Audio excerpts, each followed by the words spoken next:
Carla, muy buen día. Hola, ¿qué tal, Marta Olivia? Buen día, muchas gracias por la invitación. Sí, bueno, Carla Mote, para quienes no la conocen, es historiadora y editora, es historiadora por la UNAM, se ha especializado en la historia política del México contemporáneo. Sus temas de interés son historia parlamentaria de las mujeres e historia de la UNAM y ha publicado artículos académicos de divulgación de la historia y de análisis político. Escribe mensualmente en la revista Sentido Común y en El Soberano y participa en el programa Para no olvidar del canal 11. Así que es un gusto tenerla en este espacio. Carla, ¿cuál consideras que es la agenda política urgente para profundizar en los derechos de las mujeres en México? Ya lo ha mencionado la virtual presidenta electa Claudia Sheinbaum. ¿Qué sería trascender del símbolo a lo concreto de tener a la primera mandataria en nuestro país? Bueno, yo iniciaría diciendo que este tránsito de lo simbólico a lo concreto, desde mi punto de vista, ya lleva un trecho recorrido. En el 2018 tuvimos por primera vez un gabinete paritario, también tuvimos un congreso paritario que fue resultado de las reformas políticas del 2014, que tuvieron ya el 50-50 en las candidaturas de hombres y mujeres para los cargos legislativos, además de varias políticas públicas como la ley para las trabajadoras del hogar, programas sociales que benefician mayoritariamente a las mujeres.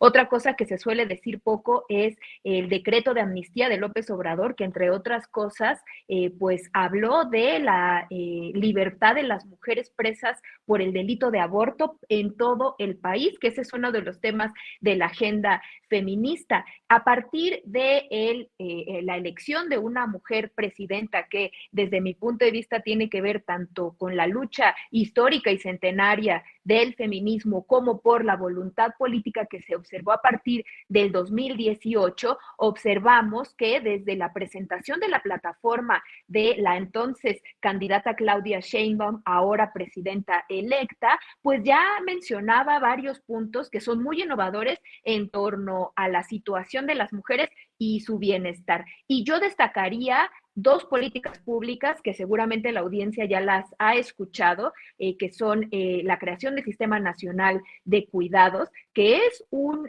proceso también que ya lleva un trecho recorrido, se incorporó en la Constitución a partir de una reforma, está en los artículos 4 y 73, pero no se ha emitido una ley que ya determine cómo se va a ejecutar. Con la propuesta de la doctora Claudia Sheinbaum se hará por la vía de la política pública impulsada desde la presidencia. La creación de un sistema nacional de cuidados, como nos lo ha explicado la presidenta electa, se realizará a través de la estructura existente del DIF, que sabemos históricamente pues ha sido un espacio para la protección de la niñez, de la familia, en el que tradicionalmente las primeras damas o incluso las esposas de los gobernadores eran directoras. Y bueno, esto va a implicar tanto que el Estado se haga cargo de lo que ha implicado los cuidados que históricamente han recaído en las mujeres mayoritariamente, yo digo abrumadoramente mayoritario en las mujeres, y otra política pública es la pensión del bienestar para mujeres de 60 a 64 años, que bueno, ya tenemos más elementos de cómo se implementará, comenzará en el siguiente año 2025 con el otorgamiento de pensiones para las mujeres más vulnerables de pueblos indígenas y afromexicanos,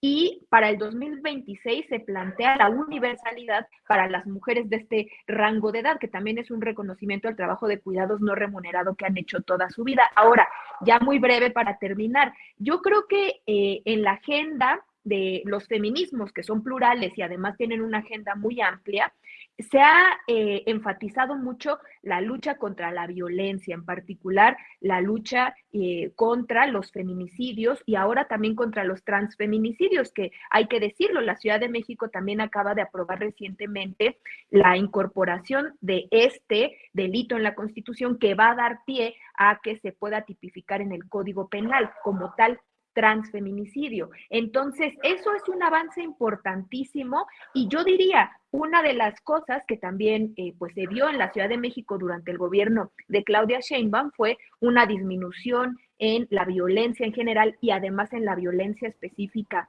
hacia las mujeres, que seguramente veremos en todo el país. Y otro es el de la despenalización del aborto, que también ha avanzado muchísimo. El estado más reciente que lo despenalizó fue Puebla, que es un estado pues tradicionalmente muy católico, pero afortunadamente ya se logró también ahí la despenalización del aborto.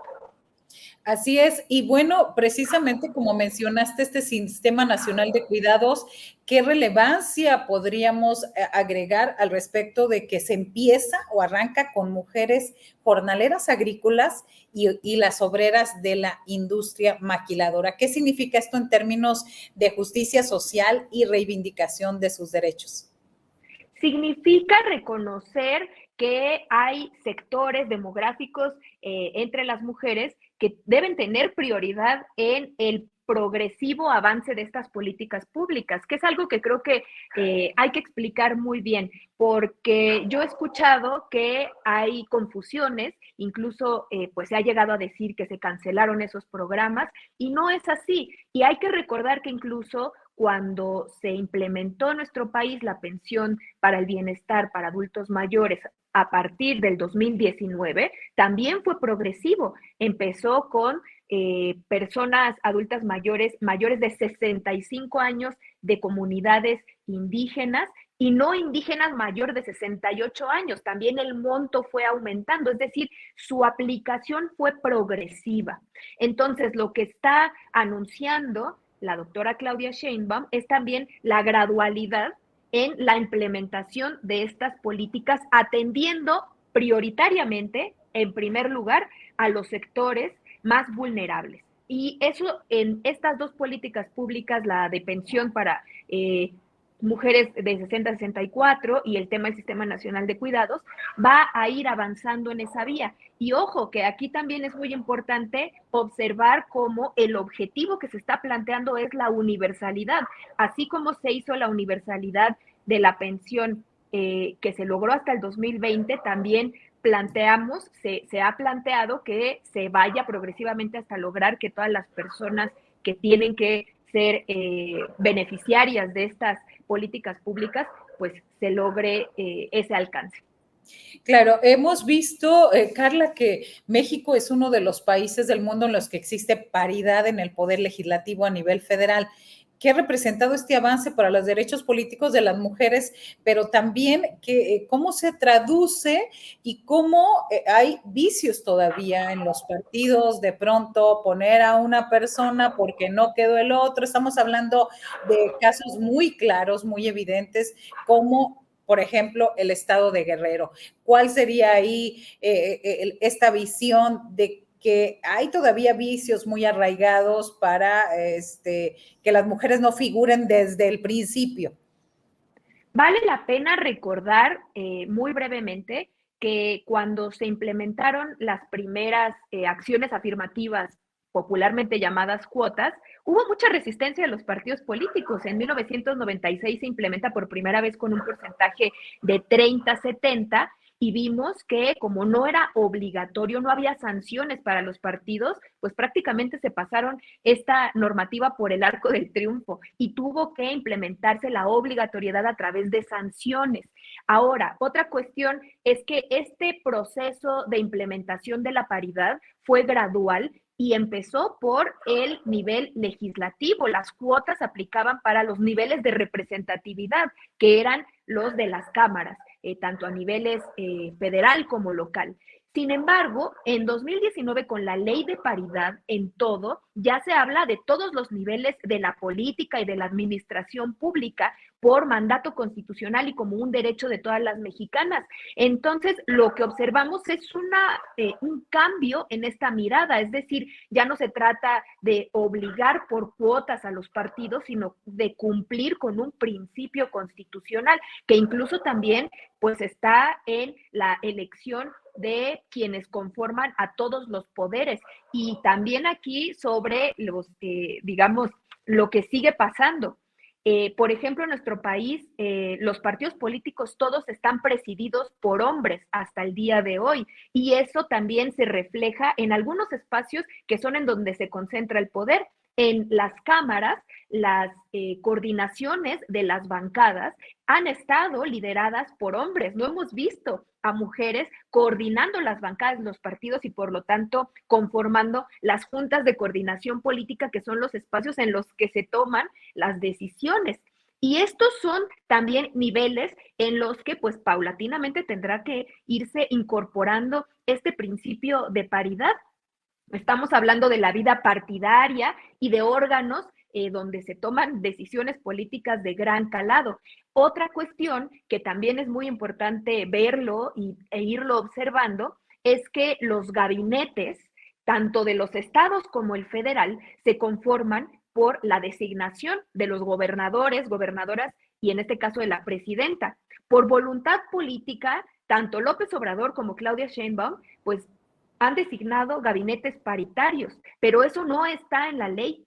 Y lo que quiere o lo que ha propuesto la doctora Claudia Sheinbaum es hacer constitucional la paridad en los gabinetes. De esta forma, sería a futuro una normativa que las mujeres tengan que estar presentes en estos altos niveles políticos, no nada más en el nivel de el gabinete federal, sino también para los estados. Recientemente, pues se volvió una noticia muy comentada cuando se están en los estados en los que hubo elección designando gabinetes, que por ejemplo el caso de Jalisco aparecían muy pocas mujeres con posibilidades de ser designadas en el gabinete. Entonces estamos viendo que hay todavía muchos espacios en donde hace falta que esta cultura política de la paridad se haga una realidad. Sí, porque finalmente sí están las mujeres ahí, pero no en los mandos, no en las tomas de decisión o en los puestos relevantes en ese sentido. Así que hay un camino todavía por ahí que hacer. Carla, estudiaste historia en la UNAM. ¿Tú imaginaste una mujer presidenta y verlo? Yo sé, han pasado 200 años, 69 que ya podemos votar y ser votadas, pero ¿lo imaginaste en tus estudios en la escuela cuando te empezaste a reunir con tus compañeros en tu grupo de estudio, en las áreas a las que te dedicas? Yo sí lo pensaba como un anhelo y también debo decir que por las áreas de especialización que he tomado, pues he estudiado bastante la trayectoria de la participación política de las mujeres y justo por eso he observado históricamente tanto los avances como los obstáculos que han tenido. Por eso, desde mi punto de vista como estudiosa de la participación política de las mujeres a lo largo de toda la historia de nuestro país, yo observo que este fenómeno se ha dado por diversas vías de las cuales yo destaco muchísimo la voluntad política. En, en los momentos previos al inicio de las campañas, el periódico Reforma publicó una encuesta en donde le preguntaba a la gente qué opinaba sobre el hecho de la posibilidad de tener a una mujer en la presidencia.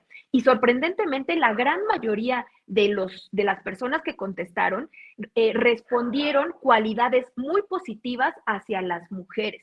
Yo no puedo evitar pensar que este tipo de sondeos habrían sido imposibles hace pues relativamente poco tiempo.